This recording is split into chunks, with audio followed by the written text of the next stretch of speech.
just a sinking ship, and you're just a pair of lips that I've lost in the moment. All I want is for you to come back.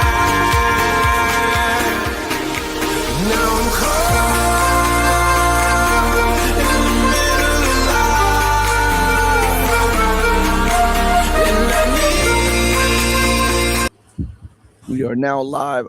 Thank you, everybody, for joining us on another edition of the Red Pill Diaries. I'm your host, Rashid, and I'd like to thank our returning guest because I want to just go into her brain and see where it's at.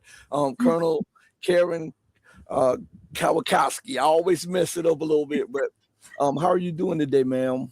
I'm doing great. Thanks for having me.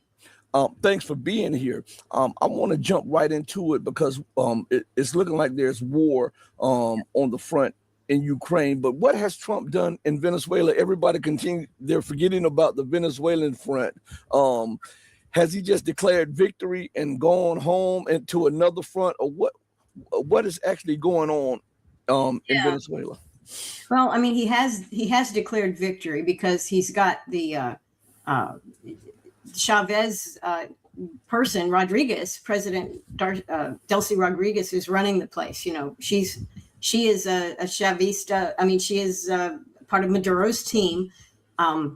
We haven't heard anything about Maduro. I guess they're going to put him on trial. Where's him and his wife being held? You know, totally disappeared from the news. You know, that doesn't even exist anymore. And then now, you know, Trump is paying back his shipping it to Texas to get processed by you know, he's a political animal. Anybody that's been in politics for 30, 40 years, as he has, he makes alliances, he breaks alliances, he says what he needs to say, does different things, looks out after Netanyahu. He looks out after himself. And all of his friends and allies in Israel know this, okay? They don't trust him and they don't like him. He's planned to do what Israel had been doing for 25 years or more in Gaza and in the West Bank. And they've seen it just accelerate. It all fits in with the expanding Israel narrative, which is part of Zionism. But the whole world sees it clearly now. And Trump is on the wrong side of history with this completely. And he has compromised Americans. He's compromised our military. He's compromised our major corporations that feed Israel weaponry. Never met a German. And people that worked in the camps that were Americans, irregular Southerners who were doing their jobs, you know, as prison guards or whatever. They got to meet Germans for the first time. And of course, afterwards, some of them married the Germans. So, you know, we recover from these terrible things that happened. But that was directed from Washington. Anti-constitutional. Also, the Alien and Sedition Acts, reporters, people who spoke out against involving themselves in World War I, which of course was Woodrow Wilson's promise, his campaign promise. It was okay when he made the campaign promise, but once he got elected, now if you complained about it, they prosecuted people, threw them in jail. So they don't want what we have. That is a reason not to hold as many dollars. They also see the dollar as a much higher risk currency than alternatives. And I'm not saying the ruble is so great, and I'm not saying the yuan's that great. I don't know what's great, but what I'm saying is the dollar ain't so great anymore. It comes with risk. So they're pulling away from that. And already what we're seeing is short.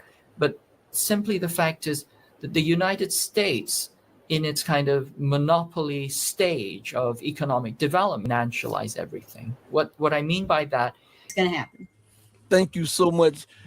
Thank you so much for joining us. And again, we've got to have you back on the platform soon. Sure enough. I love talking to you, Rashid. And I love talking to you too. I mean, I get so much from it. And that's why I love to just let you go at it, because we learn so much from you. Thank you so much, and be blessed and be safe. You too. Thank you so much.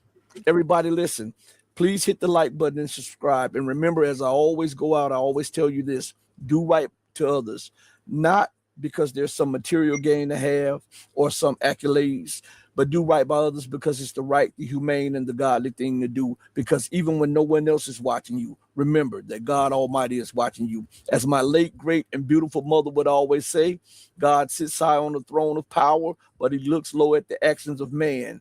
Know that I love each and every one of you who loves truth, but know that the love that I have for you will always pale in comparison to the love that God has for you. Until we next speak again, stay strong, stay true, but above all things, remember this one thing above all: stay righteous. Hey, mama, your baby boy still loves you more than life. Thank you, everybody.